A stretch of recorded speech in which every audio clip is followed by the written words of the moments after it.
there, and I got to basketball practice, and like everything was fine. And then I drove home, and my dad was in my house, and he was like, "Oh, like how was practice today?" And I was like, "Oh, it was good." And then he was like, "Did you drive anybody to practice?" And I said, "No. Like, why would I drive people to practice? I don't have my year yet."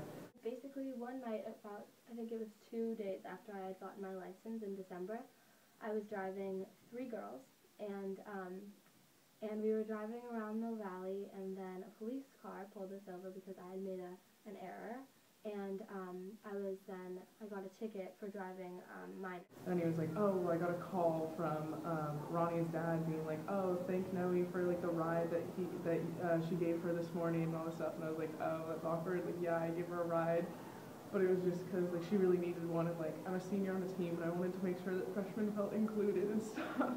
And then he asked me if I ever drove anybody else ever, and I was like, "Yeah, I've driven a couple of people." But I've been driving people since like the first day I got my license, so.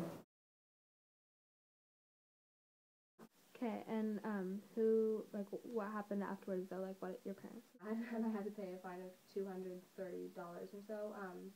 But it was, for the most part, it was the worst part with my parents. They were obviously not happy. They were really disappointed.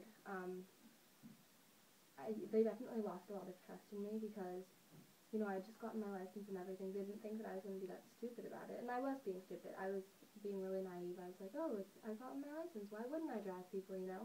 I was just really excited, and it was really dumb of me. But anyway, so yeah, my parents definitely lost a lot of trust in me. It wasn't so much that I was punished by the police, although that was really bad. Well, I could not drive for a month after that, and they just, you know, they lost a lot of trust in me, so there were certain things that I couldn't do. They were sort of suspicious about some things, you know. They thought that there were things that I wasn't telling them, which they hadn't before.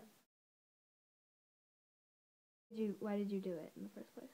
Because I got my license, and, well, like, everyone else who gets their license, it's just like, oh, I got my license, I can drive people around. It's just sort of a given, and I completely understand why the law is implemented and everything.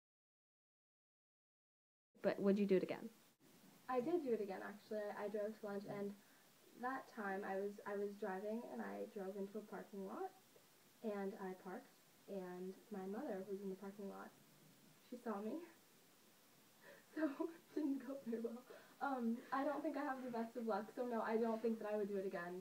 Because I would get caught, and also because it's just, it doesn't feel good, you know, knowing that I'm lying to my parents and everything. I know that I shouldn't be doing it, and honestly, it's just, or something like that, if I were to get caught again. Would you do it if you knew you wouldn't get caught? I don't think I would. Because of what's happened? Because, yes, of what's happened.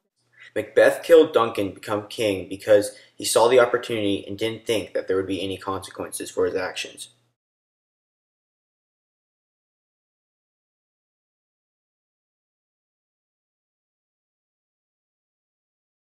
The theory states that stopping and monitoring small crimes will help stop more serious crimes in the future. A study in Miami Beach also showed that people cited for minor driving infractions were more likely to follow the rules even without enforcement.